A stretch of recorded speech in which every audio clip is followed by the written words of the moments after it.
From LinkedIn News, I'm Leah Smart, host of Everyday Better, an award-winning podcast dedicated to personal development. Join me every week for captivating stories and research to find more fulfillment in your work and personal life. Listen to Everyday Better on the LinkedIn Podcast Network, Apple Podcasts, or wherever you get your podcasts.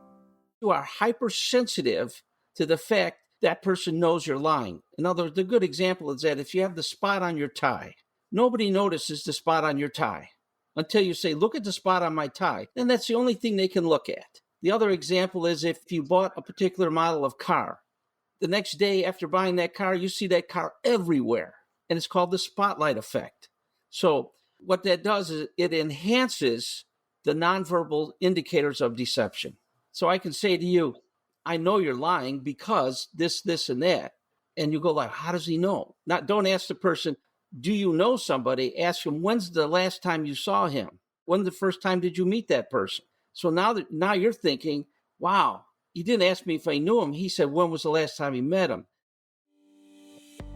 Hey, I'm Kwame Christian, and you are about to step into the world of Negotiate Anything, the #1 negotiation podcast in the world where we teach you how to make difficult conversations easier while getting more of what you want in the process.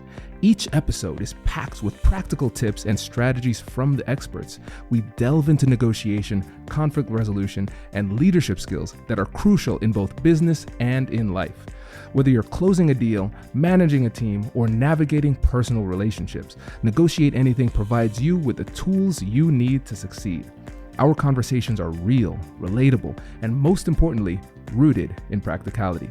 So if you're ready to transform your conversations and elevate your negotiation skills, join me on Negotiate Anything. Subscribe and listen on Apple Podcasts, Spotify, or wherever you love to listen. Let's make every conversation a winning negotiation. Jack, thanks for joining us today. You're welcome. Glad to be here. Yes, it is an honor to have you. This is the interview I've been waiting for since 2016 when I started this podcast. So this is great. So how about you get us started by telling us a little bit about yourself and what you do? Well, I spent 5 years as a police officer in a suburb outside of Chicago. And then after that, I joined the FBI for 20 years. And in the FBI, I spent a lot of time working crimes on the Indian reservation, mostly homicides and those types of property crimes. And then I went to language school to study Korean. And I spent a year and a half studying Korean and was assigned to Los Angeles, where I worked on mostly counterintelligence. And as the last 7 years of my career, I spent as a behavioral analyst.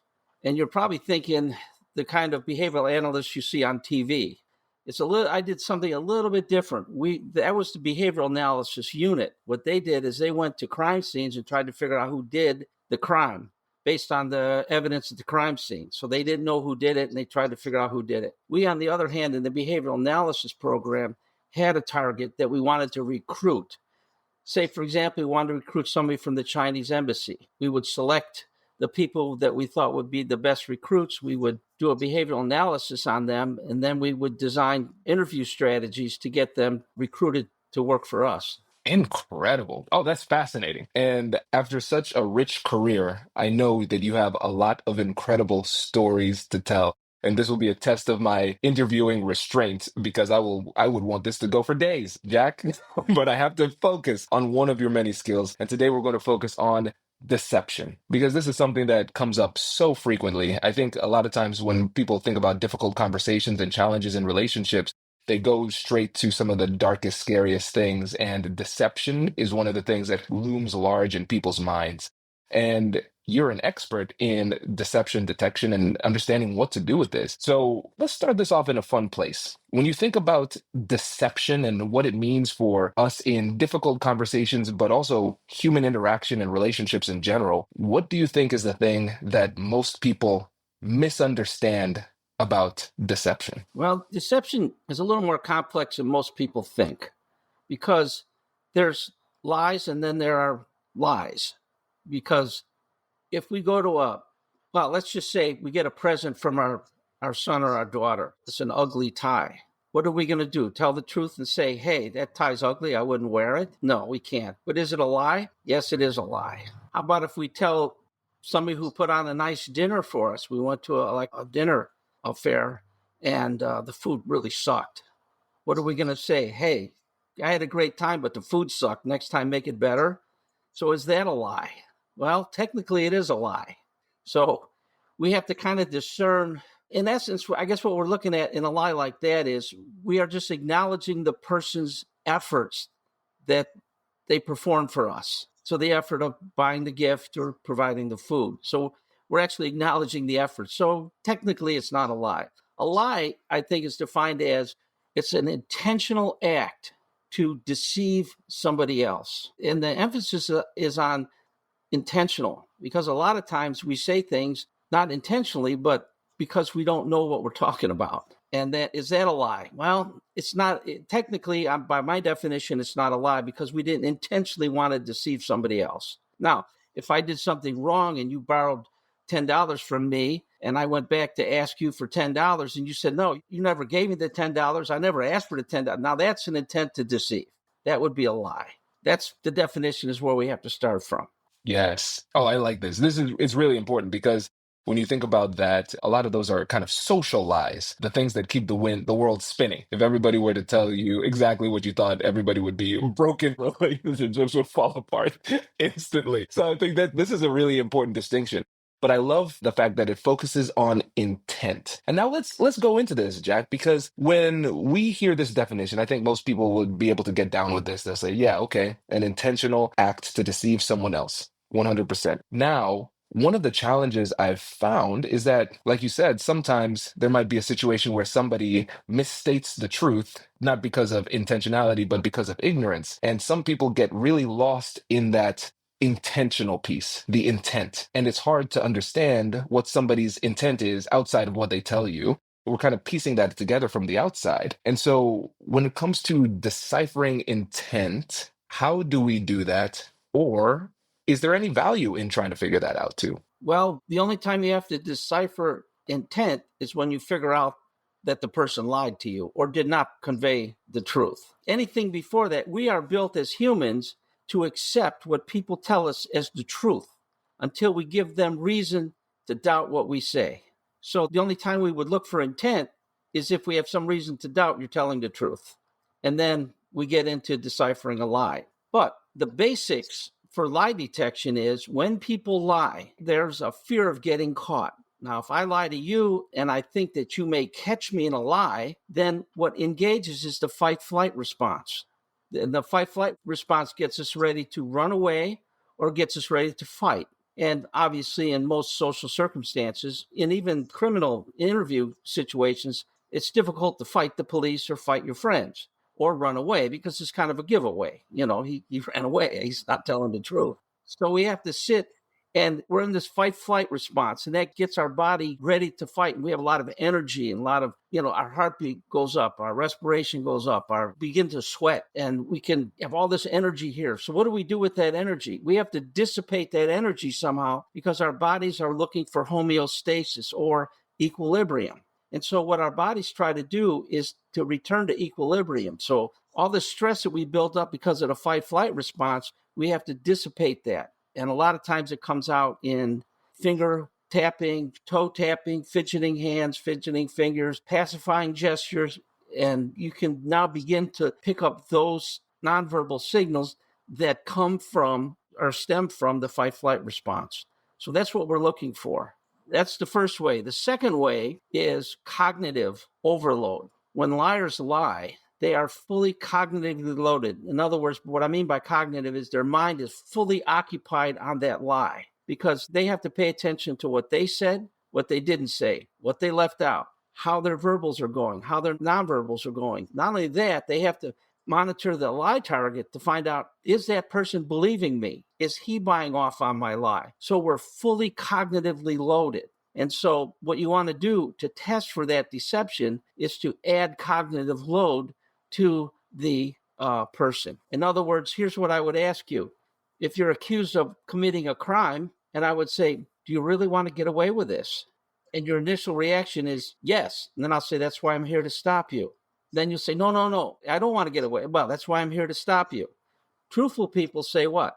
Get away with what? But because their brains are so cognitively loaded, what our brains do is when we're faced with two options, when we're fully cognitively loaded, faced with two options, the brain selects item A or item B. It doesn't go beyond that because of efficiency, because there's no more room to think about those alternatives.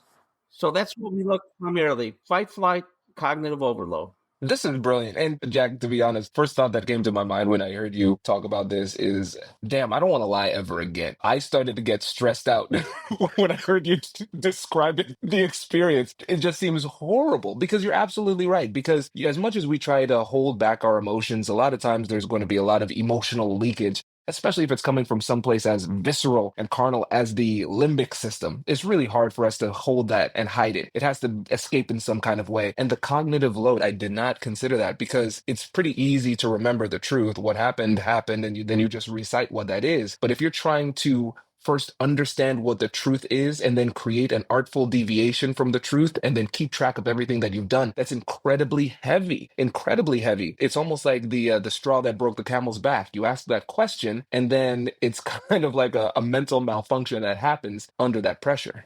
Yeah. And what you're describing is something we call the spotlight effect. In other words, you know you're lying.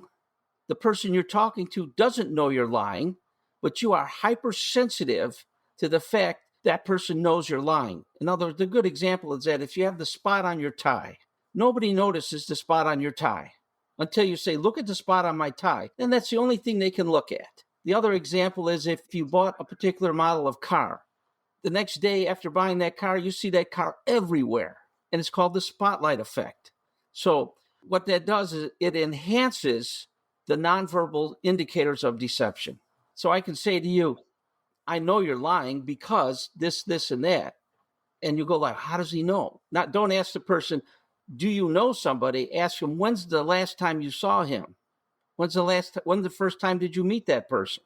So now you're thinking, wow, he didn't ask me if I knew him. He said, when was the last time he met him? So that causes you to go, maybe that guy knows more than he's saying. Maybe he knows the truth and I don't know enough. I lie. And so you see that the spotlight enhances that, the nonverbal that you display. Yes. Okay. So this makes a lot of sense. So let's just bring it back to this moment again where you asked that question. First of all, the way that you asked that question, the sentence formulation is exquisite because a lot of times in negotiation, we talk about the power of open-ended questions and everything, but we don't really go down deeper beyond the surface. And this is a really good example of one of the biggest concerns that I personally have when it comes to asking closed-ended questions is that it makes it exceptionally easy for people to lie to you. It's easy to say yes and no. And oftentimes there's a very clear right or wrong answer. Any parent out there who says, hey, did you do your homework? The kid might just reflexively say yes, because I know that's the right answer. Oh my goodness, I lied.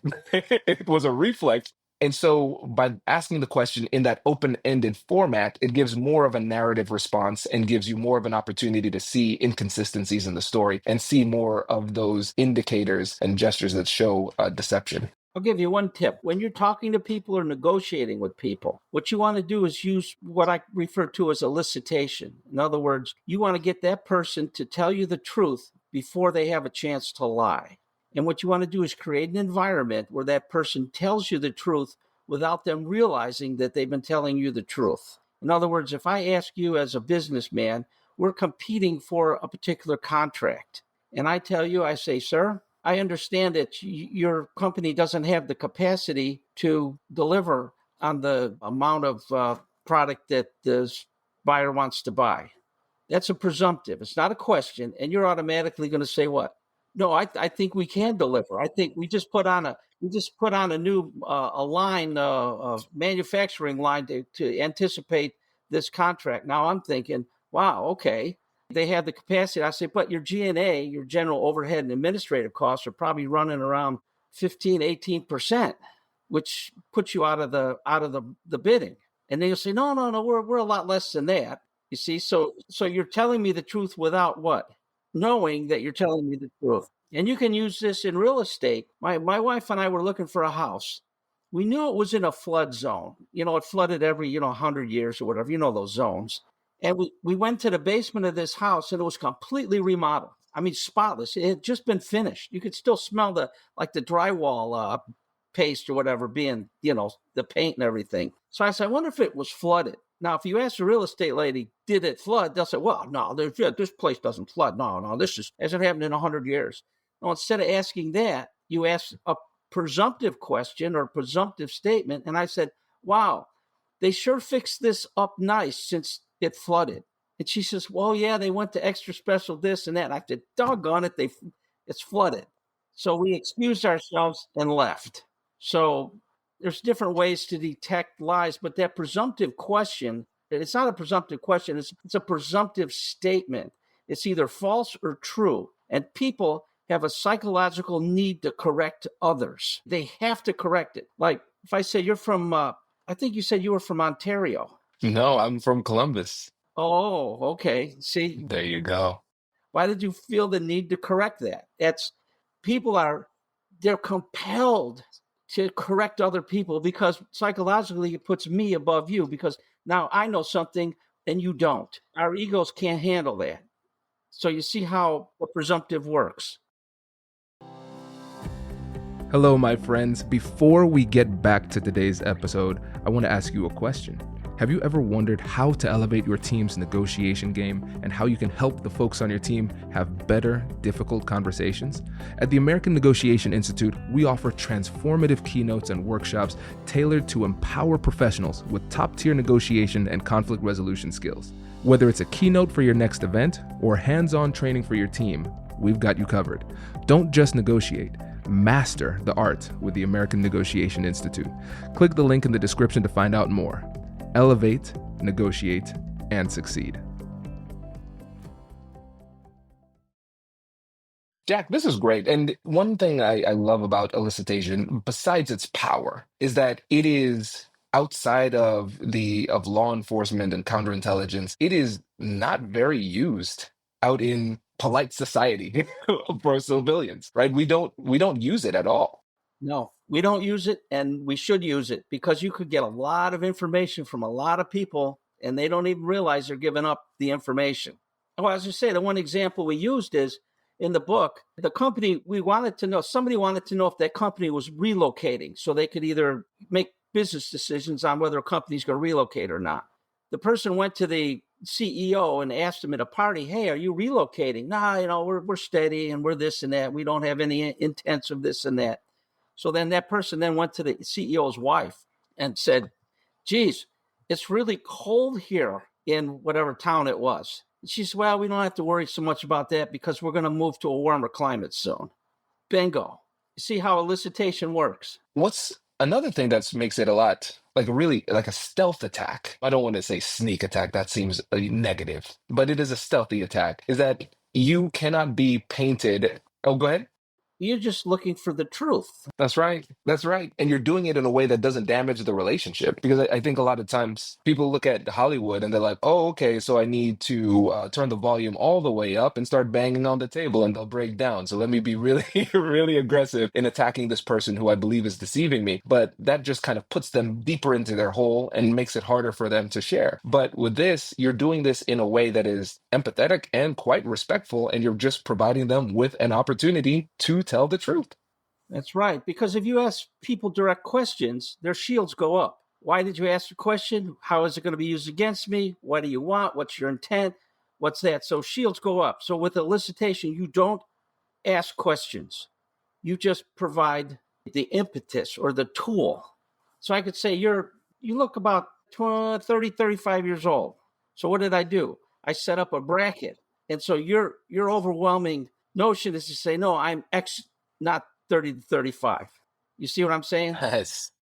The presumptive and then bracketing. In the truth detector, we present about 16 tools that people can use to get that information from people. And it works so effectively in the business world. In fact, I trained quite a few people in the business world on how to elicit information from people, which is critical in the business world. Absolutely. I mean, at the end of the day, negotiation is an information game. We're going to win and lose on the quality and quantity of the information that we have. And a lot of times, I think it can be very scary to negotiators who have a lot on the line to recognize just how little they truly know about the counterpart or the situation. Because if we're talking about a big publicly traded company, there are due diligence things that we can do. But when it is a privately held company, I mean, with a lot of them, we can see it's smoke and mirrors. With every year, there's some marquee fraud that was the darling of the media, right? And we see high level people being deceived because they don't have these tools and they don't have the curiosity a lot of times too. Yeah, I'll give you one more tip if you're interested. I want all the tips, Jack. All of them. This is a powerful tool to test people's veracity. In other words, to test whether people are telling you the truth or not without them realizing that you're testing their veracity. And that is very simple. You ask somebody a yes or no question. And if the first word of their answer is the word well, then they are about to give you an answer they know you're not expecting. So let's break this down into an example. I tell my kid, go to your room and do your homework. And all I hear in there is game playing and tomfoolery and no homework. So he comes out an hour later and I say, did you do your homework? He says, well, and I said, get back there and do your homework. How do you know I didn't do it? Because I'm in the FBI. I know those things. Get back there and do it. But how did I really know? I asked him a yes or no question. The first word out of his mouth was well, which means he's going to give me an answer he knows I'm not expecting. What answer does he think I'm expecting when I ask the question, did you do your homework? And that would be, yes, Dad, I did my homework. If he answers with the word well, it's anything but yes. Anything but yes is no. So I'll ask my boss, am I getting a raise this year, boss? Well, that means no, you're not getting a raise. Can I have that day off? Well, no, you're not getting the day off. Now, this is different than if you said, who's going to win the Super Bowl this year? And you go, well, that's a thinking well. It has to be a yes or no question. So you can test people like, are you going to do something or other? And you go, well, the answer is you're not. Because the answer you think I'm expecting is yes, I'll get it for you. I'm going to ask you, is that project going to be done by next Wednesday by the deadline? And you go, well, and I go like, no, you're not even close. Because you're expecting, the answer you think I'm expecting is yes, sir, it'll be done by Wednesday. When in fact, if you say, well, it means no, it's not going to be done by Wednesday. And I know that well ahead of time. Then I could ask you, well, I'll say, what do you need to help that project along? That way now I can know that you're lying to me. And I can now say, what do you need to help finish by Wednesday? What kind of resources do you need? Can I give you more? And that gives you an opportunity to say, yes, sir, I would really like this, this, and that. Okay, we'll get that for you. Just get it done by Wednesday. Because I know you lied to me. But I'm not going to tell you lied to me. I'm just going to know you lied to me and then take action. Oh, this is big, Jack. This is big because again, this is where a lot of people make mistakes because they treat this in a very combative way where, hey, I just won. I know you were in the lie. I caught you in the lie. Ha ha, liar, right? But you said, no, I don't call them a liar. We move on and work to solve the problem. Why don't you do that victory dance? Because it's not about me. It's about getting that project completed on time. It's about enabling you to feel good about you so that you will complete it on time. If you complete it on time, then you will complete more assignments on time because your confidence increases. Our rapport between you and I increases. I don't have to tell you you're lying. You know you're lying. But it's all about ego, right? The reason we say you're a liar, you won't have it by Wednesday. What's that going to do? Are you going to be more or less likely to complete that by Wednesday? Probably less likely. But if I say, what more do you need? If you need anything, you let me know. We'll give so-and-so, if you let me know what you need to finish it. And you'll go like, okay, boss. And you'll tell me and I'll give you the resources and you'll say, wow, he's a good boss, right? Yeah. And that's a real win. Yeah, it's a win for both of us. And now the next time I ask you to do a project, you're more likely to voluntarily put your best work into that effort because you like me, you're working for me, you know I'm giving you the resources you need. although you had to lie to me. That has been noted. I think this is great because I think what's really encouraging about this is that when you think about the negotiation fundamentals of collaborative negotiation, we're trying to work together to find a solution in most cases, and we want to try to be empathetic and not be unnecessarily combative. Those same principles still apply when deception is at play here too, because we're trying to say, all right, yeah, we're staying in that same mode. Because our goal, number one, here's how you get people to like you. And it works 100% of the time. If you want people to like you, you make them feel good about themselves. The example I use in class, when I teach at Western Illinois University, and my students, I'll say, if a young man goes to a young woman and they have a conversation and he makes her feel good about herself, I ask the young lady, what are the odds that you're going to want to go back and meet that young man again? They go, well, they're going to increase quite a bit because I want that same good feeling. The thing is, you have to make the conversation about the other person, not about you, but the other person. And the way to do that is to form an empathic statement. We all hear about the empathic statement. You used the word a number of times so far, but how do you construct an empathic statement? Well, here's the simple construction. You start out with the word so you. So you, and then you describe that person's feeling, their status, their emotional condition. So you look very upset today. So you look happy today. So you look this today, right? So you, because if I say, I know how you feel, what's the first thing you're thinking to yourself? No, you don't know how I feel because you're not me. So I'm going to say, so you look happy. So you look tired. You look frustrated. You look angry. And that two things, it says that person cares about you. The other thing it does is it gives you a chance now to express why you're angry, why you're frustrated, why aren't things going well. And so that gives you that whole, and that's an elicitation tool. Because once you tell me, oh, you're frustrated because you can't get this and this done. Well, so if we got this and this done, things would be better. So you feel that this and this, so you feel this and this. And then the more sophisticated you want to get is drop the so you, because you're in the habit now. Drop the so you and say, you look pretty frustrated today. Good example I use is, it happened to me actually at school because I was on the elevator and a girl was smiling. What does smiling mean? It means she's happy. So what did I use? I formed the empathic statement. You look very happy today. And what was her response? Yes, I just passed an exam I studied really hard for. So I told her, so your hard work paid off. And she said, yes, it did.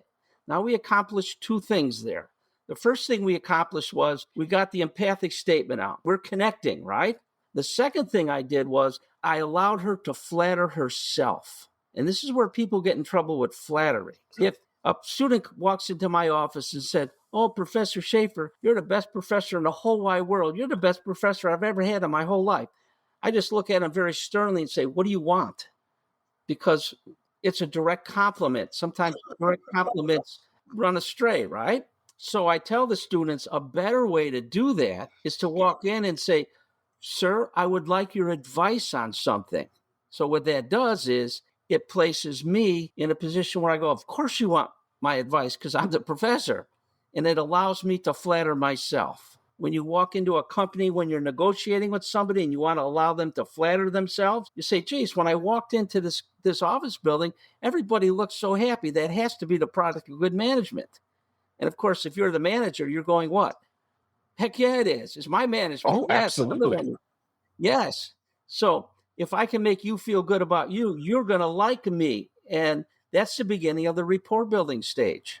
So we got to make it about the other person. This is powerful. And I think it's such a powerful combination too, because listeners, you might not realize it. We're talking to the man who literally wrote the book on being liked, right? The Like Switch is an incredible book. And so just remember, it's Like. It's so fascinating. I think for somebody who's not familiar with you and your approach and just the science and psychology of all of this, it would seem almost as though you're writing two competitive books here, or you multiple books, but on two competitive topics. Likability and deception don't seem to be closely combined or related. But then once you start to have the conversation and you start to look into this, you can recognize there's a very clear connection as well. And you can still maintain high levels of mutual likability, even though there are going to be elements of deception. And I think also, too, the reality is deception is a natural part of human communication and interaction. And there are going to be different levels of deception. Like you said, we have those kind of white lies that keep the world going, but then we also have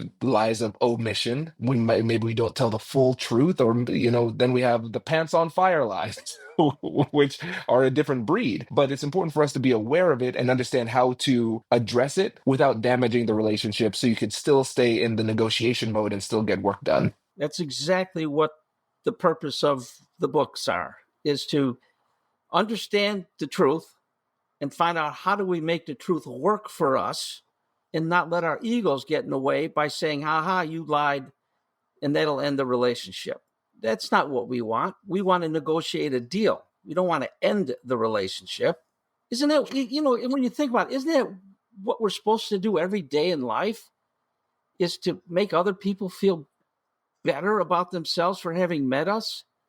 I think, a famous book somewhere was Do Unto Others as You Would Like Them to Do Unto You. I can't remember what book that came from, the Bible, and why it works. Ancient wisdom still reigns supreme. It's so simple, but so easy to overlook. And before you go, I want to focus on one thing too, because you mentioned it a couple of times, and I don't want to gloss over it, because I think people will hear it and they will agree with it, but they might not know how to do it. So how do we keep our ego in check when everything within us is wanting to do that victory lap, saying, ha, I caught you in the lie? How do we actually make sure that we can keep control of our ego and stay focused on the goal in the heat of the moment?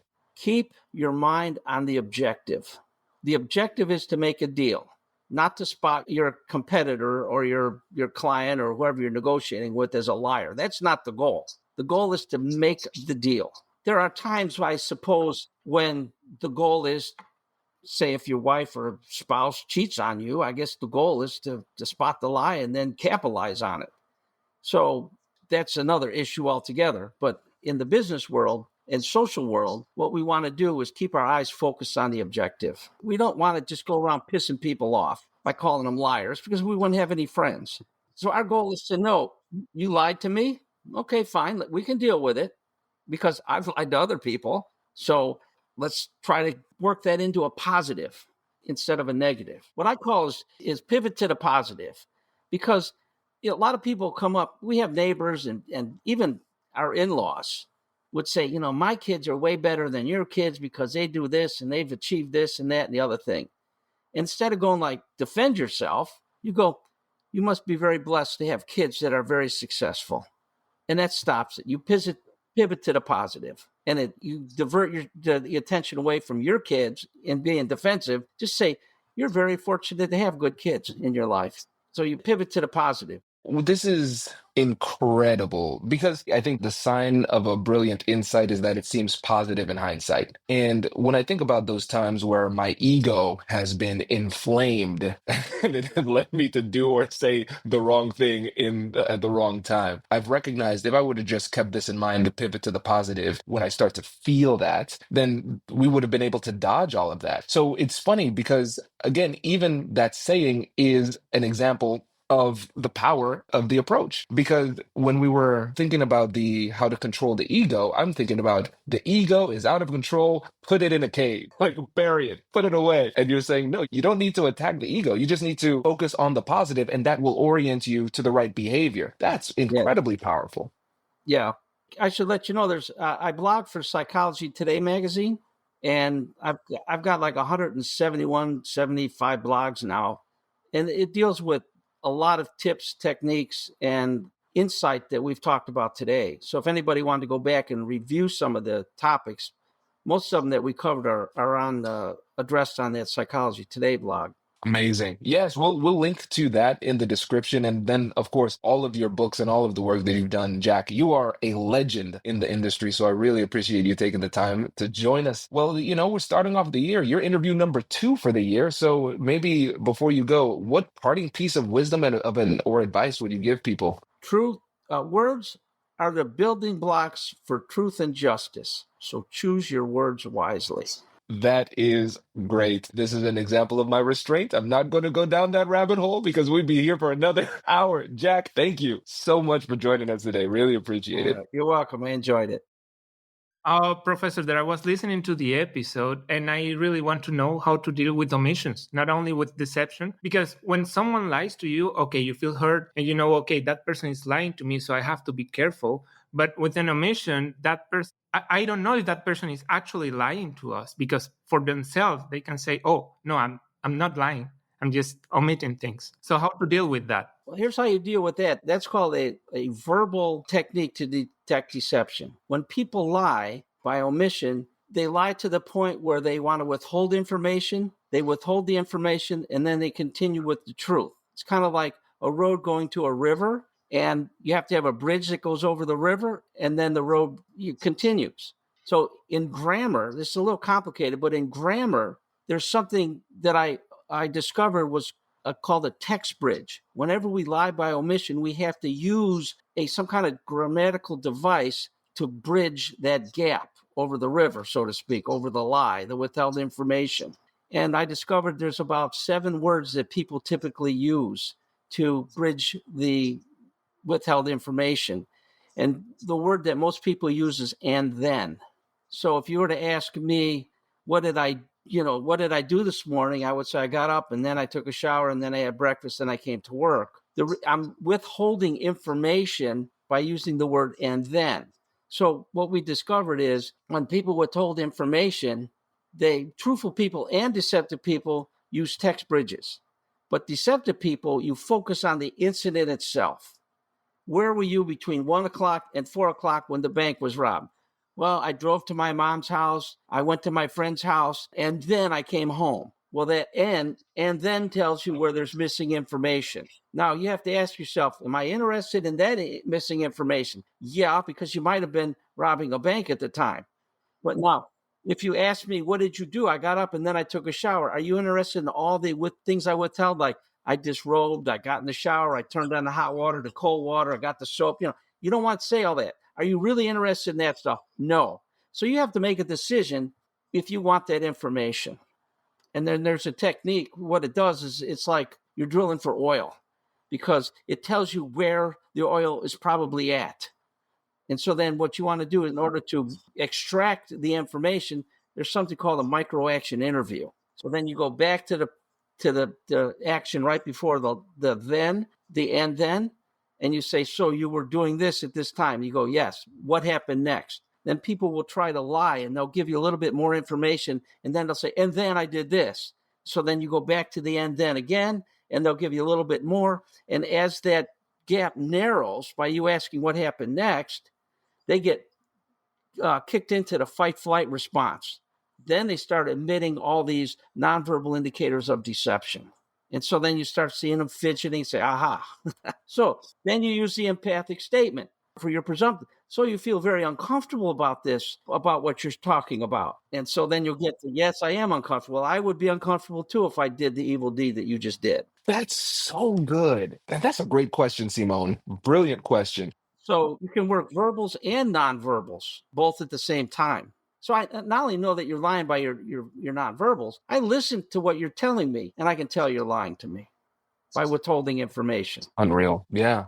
So there are going to be benign reasons for using a text bridge. Yes. Because you might want to look things. But then if you have to be savvy enough to understand what's an important topic, ask the questions and then pay attention to the text bridges there. Yes. Man, that's good. We have to use these text bridges because that's the way our grammar is hardwired in our brain. There are some ways you can defeat it, but it's very difficult to defeat it because we're hardwired to bridge information gaps. Yeah. Jack, you know what's funny about this? Because every time I think about just any type of engagement, I'm thinking about, okay, here's a move. Is there a counter move to that? So if there's a liar who's listening to the podcast, what would they do? And say, okay, how do I avoid this and that? And I'm recognizing, going back to your point about cognitive load, I mean, that's I don't even know how you would counter these in terms of concealing the deception, because a savvy interviewer would just ask different questions in different ways. And it's hard for them to keep track of everything. Yeah.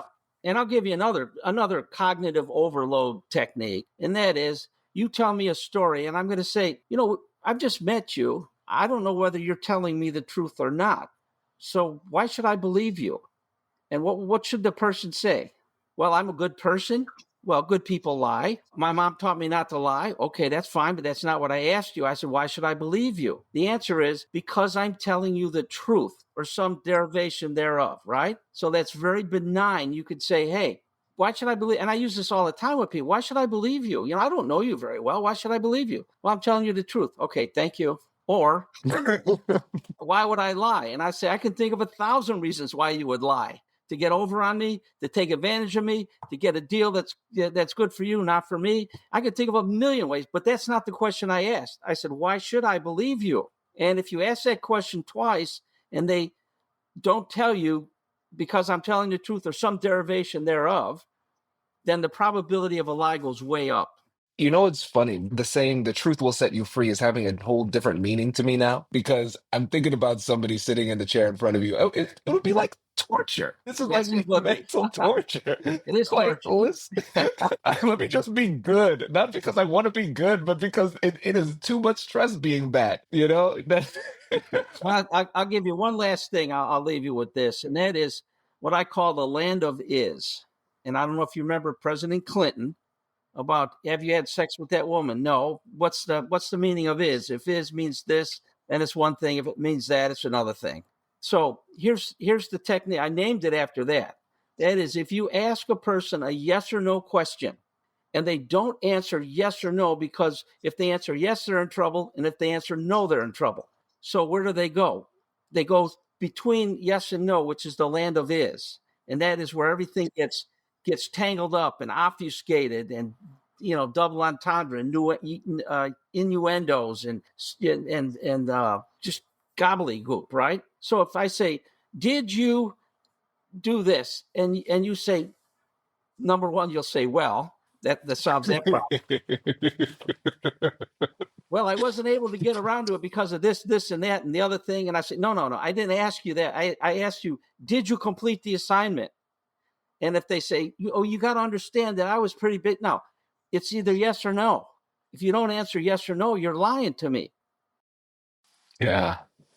Especially if you start your sentence with the word well, which people most of the time they answer well, and then it'll take you to the land of is. And you could stop after well.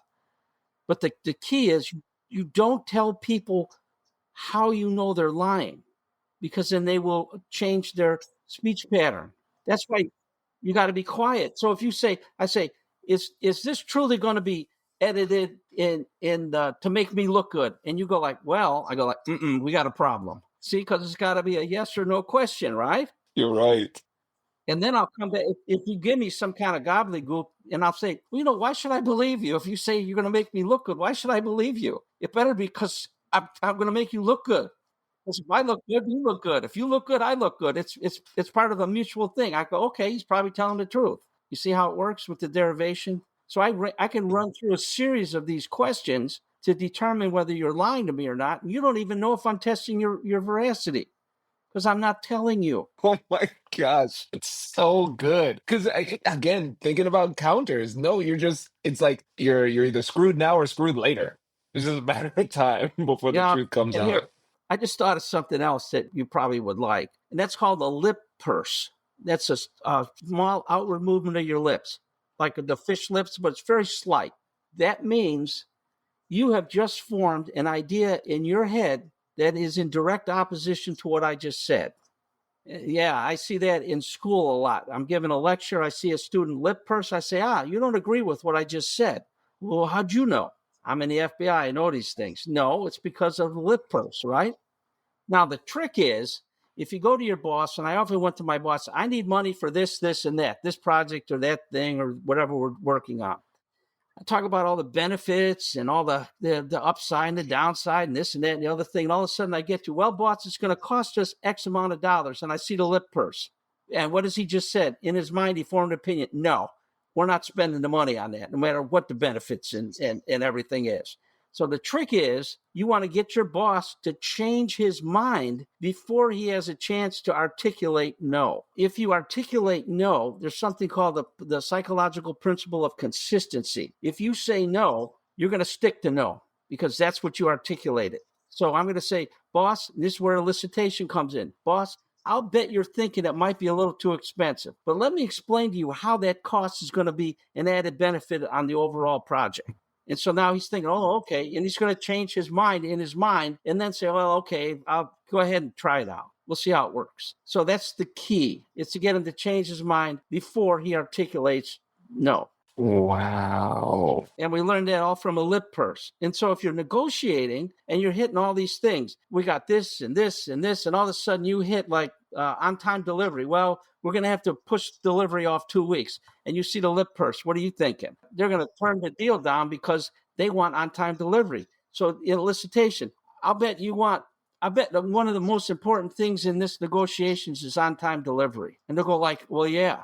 See, now you've uncovered the problem and you can change their mind. You can say, well, tell you what we can do. We can add an extra shift. We can do this. We can do that. We can guarantee that the product will be in your warehouse on time. So it's almost like a silent negotiation you have with them because they've verbalized a cognitive no, even though they've manifested or shown. Non-verbalized the cognitive Non-verbalized. That's right. It hasn't been verbalized yet. And you want to make sure you can stop them from verbalizing it. So you use elicitation to get them to respond to something else. And then you address that before they plant their flag in the ground to say, The wow. psychological principle behind that is where we make decisions, we experience a certain degree of anxiety. Think about when you had a decision to make. You were anxious. There's a certain amount, maybe a little, maybe a lot, depending on the consequences of your decision. So when you make up your mind, you go, no more anxiety because the decision is made.